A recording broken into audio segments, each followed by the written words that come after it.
Hello, you guys. This is Coach Jen coming to you live for our weekly live here in the Crushing Your Wellness Goals group. And today we are talking about why your salad is not as healthy as you think it is. So if you come on live, you guys, please let me know you're here. Going to put that comment up, so hopefully as you come in I will be able to see your comments. Going to give everybody a minute to get in. If you watch the replay, please comment #replay. And replay viewers, I absolutely love you just the same. Hello, Miss Leela, thank you for jumping on live. Hope you are having an amazing Tuesday. So I'm going to go ahead and get started. Today, as I said, the topic is why your salad is not as healthy as you think it is. And when people think about salads, the first thing they think is, I am eating something that is absolutely healthy. And some of the reasons why we think our salads are healthy is because, number one, it includes vegetables. This is probably the most common way that people think about eating something healthy. It definitely includes vegetables, which is a thing in general we do when we want to be healthier. Also, it's an easy way to get in more vegetables. But there is a huge but when it comes to salads. And the first but that starts to make your salad not as healthy as you think it is what type of dressing are you using? And this can go from what you think is the healthiest to the worst. If you are using a salad dressing that you can just run in the store, pick up off the shelf, and take home and use on your salad, 9 times out of 10, it's not a healthy salad dressing. So the question now becomes, why is a salad dressing not healthy? And when we turn the bottle around, and I'm going to actually grab a bottle of salad dressing while I'm doing this. And we're going to actually look at some ingredients on a common salad dressing. We're going to look at the ingredients on a common salad dressing. And this is Kraft Buttermilk Ranch. Pretty common salad dressing. And the first ingredient is soybean oil. So that is actually the first reason why your salad is probably not as healthy as you think. There are inflammatory oils in your salad dressing. So all those beautiful vegetables you just put on your plate and you just poured the number one ingredient in the dressing is usually oil. So you want to look at what type of oil is in your salad dressing.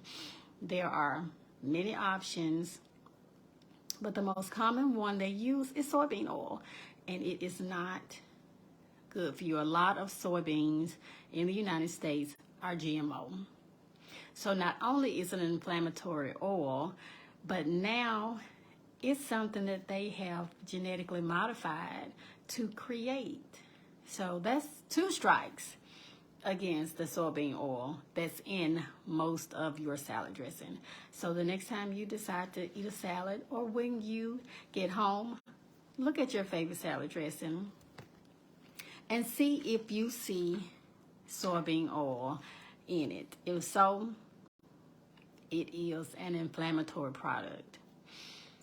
Let's keep looking at the ingredients. Hey Beverly, thanks for jumping on live. Later on in the ingredients, we have monosodium glutamate, MSG. This is something they put in our food in order to make it taste better. And it's also considered to be semi-addictive, I'll say. So they know it's something that's not necessarily good for you, and then they put the MSG in there to make you want to eat it more. So again, I would not recommend consuming a product that includes MSG. So those are the only two things that we're going to talk about in your salad dressing. But in general, we can look at this particular one and say it includes milk. Buttermilk is one of the ingredients. Milk can be very inflammatory for a lot of people. So that's another thing that we can look at in salad dressing. So that's 3 things right there that could potentially be causing your salad dressing not to be healthy. The oil that's in it, the MSG that's potentially in it, and the dairy that is in it. The most common salad dressing is probably ranch, and you'll probably find all 3 of those in most of your ranch dressings. So you want to be careful, very, very careful about your salad dressing. One thing that I have done lately that I've used for salad dressing that actually made it taste so good. My 4-year-old granddaughter even was stealing some of the greens off of my salad. And when she tasted it, she was like, "Ooh, that's good." And I didn't have a salad dressing on it. The only thing I had put on it was some Bragg's apple cider vinegar.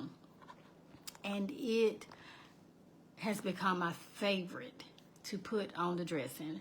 And that apple cider vinegar is something that you can use and has so many health benefits. One of the things that is very important that the Bragg's apple cider vinegar does is it can help stimulate digestion and help you to actually digest better those raw greens that some people don't realize that they're actually not able to digest well. Because raw vegetables are harder to digest than cooked vegetables. So apple cider vinegar is a good salad dressing replacement. Give it a try. Don't knock it until you try it. The next thing that causes our salad not to be as healthy, so this is number two. A lot of times we put fried meats on it. And we can go down a whole nother rabbit hole on inflammatory foods when we're talking about meats, but just the fact that it's fried takes it to a new level. So with fried foods, we get into what oil was it cooked in? And then if we want to go even deeper, oil and high heat, such that we do for deep frying, is often changes the good oils to inflammatory oils because they oxidize when you heat them very high. So it's better to not eat the fried foods on a regular basis, not add the fried meats to your salad. If you're going to have a salad, use a meat that has not been fried, and that will help you to not make it less healthy. The third reason why your salad is not as healthy as you think it is because of the greens that you chose to put on your salad. So a lot of people think just because they have vegetables and different greens on their salad that it's healthy. And the vegetable itself may very well be.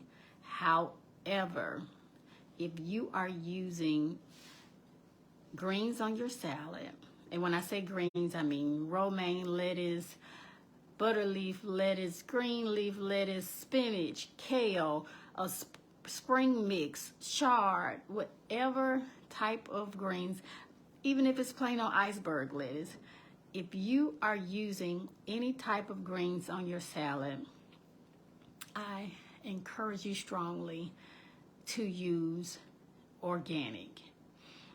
And it's very difficult to clean your greens, especially when you get into the more tender ones. And some people feel that it's impossible to clean the pesticides off of your greens. So if it's not organic and it's a green, 9 times out of 10, it is grown with different pesticides and herbicides used on it. When you ingest that, just like it was killing the bugs that were trying to eat the plants as they were growing them, they are killing the bugs in your gut. Not to mention the different chemicals can cause a host of other things, but we're going to talk about your gut. When your gut is not in the proper balance, you're looking at a potential for, I'll just word it as whatever you're predisposed to actually manifest. So if you have a family history that you feel like you're a high risk for rheumatoid arthritis, if you're eating greens that are not organic, they've been grown with pesticides, it's throwing your microbiome off in your gut, throwing your gut bugs off, then you're looking at increasing your risk for that condition. So it's very important that we look beyond just the basics. If you're using regular old green salad greens for your salad, can actually make that salad not as healthy as you think it is. So we have gone over 3 different things that can make your salad not as healthy as you think it is. The first one was we're using a salad dressing that includes inflammatory oils. Number 2, we're using fried meats on our salad. And number 3, we are using traditionally grown salad greens on our salad, which can be grown with pesticides and affect our body in a major way. So the bottom line of all these things that I've mentioned is they can trigger inflammation in your body. And if we are eating these things on a regular basis, then we are causing a continued low grade for some people, high grade for some people, level of inflammation in the body. So if you're having trouble with your energy, what you're eating can play a major role in that. If you're having trouble with the condition that you have flaring on a regular basis, what you're eating, just from this example, can be playing a major role in that. If you are having trouble with your health and your wellness on any level, they say that inflammation is the cause. But the problem is we don't look at what is the cause of the inflammation. Just because you have inflammation, it doesn't mean take a medicine to stop the inflammation. That is what I call working against your body. When your body gets inflamed, that means it has identified something that has come into it that is causing it to respond and try to get rid of that thing. So that is what inflammation is. Inflammation is a good thing when it is short term. Your body recognizes a problem, it turns on that inflammatory process to address that problem gets corrected, the inflammation goes away. But if we're continuously doing things such as eating inflammatory foods, the bad oils, the fried food, the greens that haven't been grown in a safe way so that we won't be ingesting pesticides, then we are looking at keeping that inflammation going. And at a certain point, your body's going to say, okay, I can't keep operating like this. And you start showing signs of illness. So we want to work with our body by giving it what it needs to perform at an optimal level and giving it healthy foods in order to not continue to have that ongoing inflammation. So I hope this has been helpful to you. I hope I said it simple enough for you to understand. If you have questions, you can put your questions down in the comments. If you are struggling with your health and your wellness on any level and you have questions on what you need to do, you can feel free to message me. If you want to chat, feel free to message me. We can set up a time, no obligation to buy or pay for anything. We can have a quick call to chat about what your concerns are, what you're doing now, and we can look at what would be the best next thing for you to do in order to get on a better path to a healthier life full of energy. I appreciate you guys watching. Comment below. Let me know you did catch the replay by commenting #replay. And I will see you guys on the next video. Have a blessed Tuesday.